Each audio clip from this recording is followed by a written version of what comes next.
But why does bureaucracy have such a bad reputation for being slow, for being not fit with the times, या जल्दी जल्दी move करने वाली है? फिर ब्यूरोक्रेसी ऐसी होती है जो टिपिकल आपको रेड टेपिज्म में फंसा देती है कि आप अगर, हमें सबको पता है वो मुसद्दी लाल जो ऑफिस ऑफिस में आता था, तो वो टिपिकली गवर्नमेंट के डिफरेंट डिफरेंट ब्यूरोक्रेटिक ऑफिस में जाता था अपना काम कराने के लिए, और आप तो खैर हायर लेवल पे लोगों को इंटरव्यूज कराते हो, but at the very lowest level also इस टाइम पे मत आना, अब काउंटर बंद है, अब हम खाना खा रहे हैं, या फिर इसके पास जाओ, उसके पास जाओ, इसके पास जाओ, उसके पास जाओ, जो ऑफिस ऑफिस दर्शाता है और जो आर के लक्ष्मण का कॉमन मैन दर्शाता था ब्यूरोक्रेसी के बारे में भी, वो दोनों ही ये दिखाते थे कि ब्यूरोक्रेसी से अगर आपको कोई काम कराना हो तो आपको बहुत पापड़ बेलने पड़ेंगे. Why does this Indian bureaucracy have this reputation? बहुत लोगों को लगता है, again one of the colonial hangovers, की जो भी सरकारी बाबू होते हैं ये लोग आलसी हैं, इन्हें काम नहीं करना, इन्हें नौकरी मिली हुई है, कोई इनको नौकरी से हटाने नहीं वाला, so they don't want to be efficient. But let's look at the other side of it also. इतनी ज़्यादा पॉपुलेशन है हमारी कंट्री की, बहुत सारे लोग अनएजुकेटेड हैं, सिस्टम को लेके अवेयर नहीं है. अगर आप सब कुछ ईजी कर दोगे, ये ईजी नहीं करना चेक्स एंड बैलेंसेस का पार्ट है. क्यों इतने सारे फॉर्म्स फिल करने पड़ते हैं आपको, क्यों इतनी मल्टीपल लेयर्स ऑफ प्रोसेसेस हैं. अभी हमने देखा कि जब हम बात करते हैं इन्वेस्ट इन इंडिया, तो हमने इन्वेस्टर्स के लिए बहुत कुछ फैसिलिटेट कर दिया, ईजी कर दिया, क्योंकि वो लोग बाहर से आ रहे हैं, they are accustomed to a culture जहाँ सब कुछ क्विकली होता है.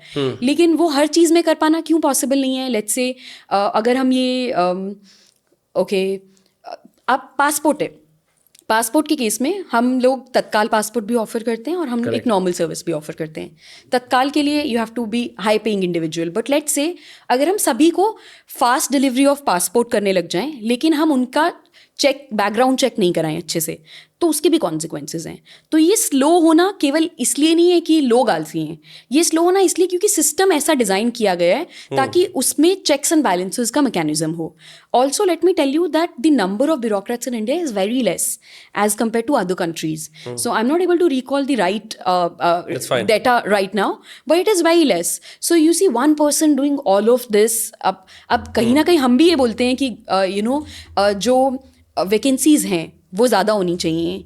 अगर आपको इस पॉडकास्ट की छोटी छोटी झलक देखनी है तो उसका क्लिप्स को सब्सक्राइब करें.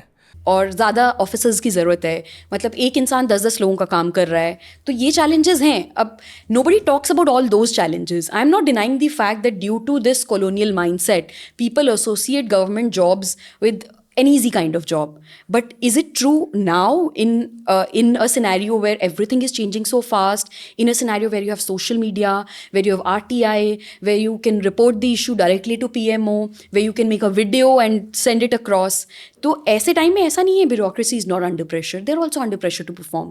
और रेड टेपिज्म इसलिए बिकॉज कुछ आर्केइक सिस्टम्स हैं. अब इनकम टैक्स का एक फॉर्म कर देना, ये ब्यूरोक्रेसी ने ही किया है, वरना उससे पहले लोगों को इतना मुश्किल होता था इनकम टैक्स फाइल करना. या अगेन पासपोर्ट को तत्काल कर देना, या रेलवेज में हम देखते हैं फ्लेक्सी फेयर इंट्रोड्यूस हो गए. ये सब रिफॉर्म्स कौन ला रहा है? ब्यूरोक्रेसी ला रहा है. So I found it, there is many मैंने बोला था मैं साथ साथ GPT यूज़ कर लूँगा. 2011 के सेंसस के हिसाब से 2014 और 15 के सेंसस के प्रोजेक्शंस के बेसिस पे जो 7 सेंट्रल पे कमीशन ने करा था, उन दोनों को कंबाइन करके for 1.44 billion people there are 17 million government employees, but bureaucrats per capita are 0.00118 bureaucrats per person. And what is this data in US or maybe other countries? What is this data for USA? Let's just do USA instead of other countries. I think यहाँ पे काफ़ी ज़्यादा होगा क्योंकि 350-450 million लोग हैं. So for this it's 1.3. Okay, एक second. Bureaucrats per capita is wow. It's not, I mean, not that much. 0.067 government employees per person, but 67 government employees per 1,000 people.